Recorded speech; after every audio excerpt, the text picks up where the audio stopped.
লড়াইটা হবে চোখে চোখ রেখে। মানব সভ্যতার ইতিহাসে এক সময় বলা হতো যে পৃথিবীটা দাঁড়িয়ে আছে, সূর্যটা তার চারপাশে ঘুরছে। পরে গ্যালিলিও প্রমাণ করে দিলেন যে না বাপু, সূর্য দাঁড়িয়ে আছে, পৃথিবী তার চারপাশে ঘুরছে।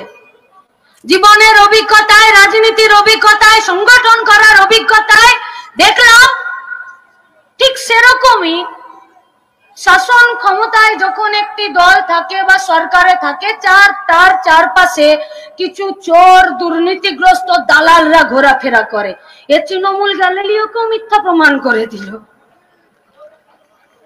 বলছে এমন এক সরকার আছে যে দুর্নীতিগ্রস্ত দালাল আর চোরেরা এদের চারপাশে ঘোরে না, এই পার্টিটাই, সরকারটাই চোর দালাল আর দুর্নীতিদের চারপাশে ঘোরাফেরা করে।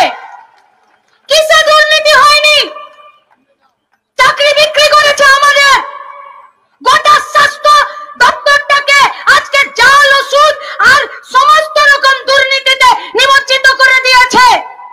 বালি ঘাটগুলোর দিকে তাকানো যায় না, রেশনের চাল চুরি করে নিল রাজ্যের মন্ত্রী, গোটা শিক্ষা ডিপার্টমেন্টটা জেলের ভেতরে রয়েছে, আর স্বাস্থ্য দপ্তরে উনি বলছেন যতদিন আমি মাথার উপরে আছি একটু রয়ে শুয়ে বস। ডারউইনের থিওরি বলল মানবের বিকাশের বিবর্তনের ইতিহাসে বোঝা গেল যে মানুষ আস্তে আস্তে বাঁদর থেকে উন্নীত হয়ে মানুষে পরিণত হয়েছে।